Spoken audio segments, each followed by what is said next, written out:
Hi, my name is Sylvia from sylviasalcedo.com, Mind Body Wellness Platform. And I'm here today with a dear friend of mine, Chris Tate, to talk about meditation. So I've got a lot of patients that come in with stress and anxiety, all these kind of emotional things. And one of the tools that I have learned is meditation and how helpful it could be. And so I wanted to invite you here to tell us a little bit about meditation. Sure. So why is meditation important? Meditation is the process of becoming present. And we're all products of our society. We run around all day, whether it be with work or job or family or kids, and constantly we are assessing the environment for threats. And so what that results to from a neurological perspective is our sympathetic nervous system constantly firing. And sympathetic nervous system can be associated with fight or flight.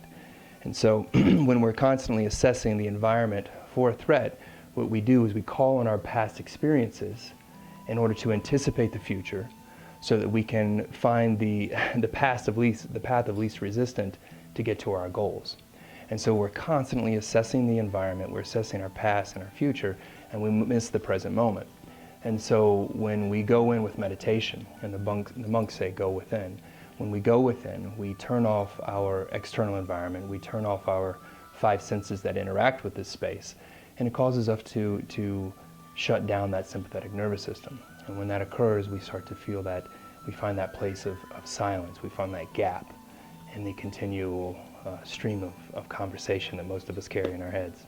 So physiologically, when we are in this fight or flight state, this stressed out state that we live our lives in, we are producing chemicals that are associated to the body thinking that it's under attack.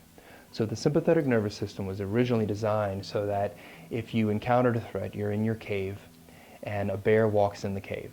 The sympathetic nervous system was designed to assess that you have an immediate threat that can damage or harm the body permanently, kill you. And the body begins to amp itself up and prepare itself for either encountering the bear to fight it, hiding, or fleeing. It's one of those three choices that it makes. But in our environments that we live in our everyday lives, we linger in that state.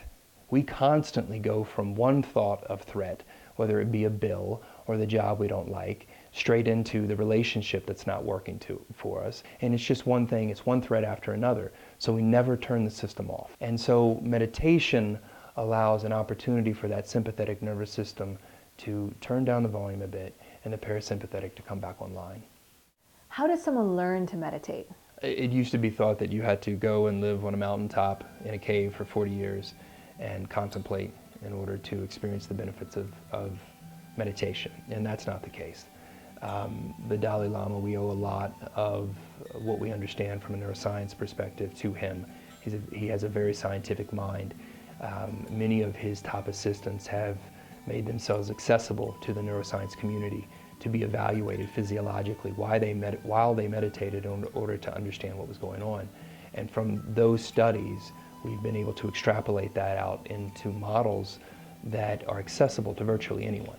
You can sit for the first time and experience the benefits of being in silence, turning down that sympathetic nervous system, experiencing that connectedness, that oneness that has sounded very spiritual, very mystical in the past, now makes total sense from a neurological perspective.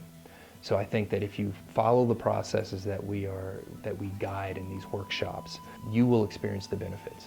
We simply tell people to feel inside their bodies, and so we give them targets.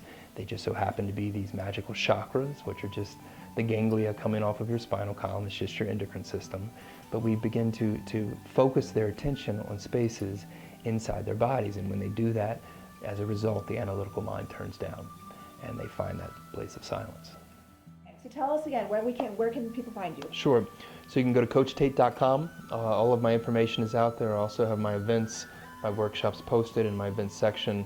I have reference materials that you can go and see the authors and books that I particularly subscribe to. You can also find guided meditations and a daily meditation routine. Oh, that's awesome. Yeah. Thank you so much for coming tonight and spending this time with me, teaching me about meditation, teaching all of us about meditation, and I look forward to our event on March 13th. Come and join us. We're going to be at the Acupuncture Lounge, starting at 5:30 on March 13th. It's going to be this amazing meditation event. So if you've been wanting to meditate, you've heard about it, this is a great place to get started. So thank you. Thank you. And Look forward to it. Thank you.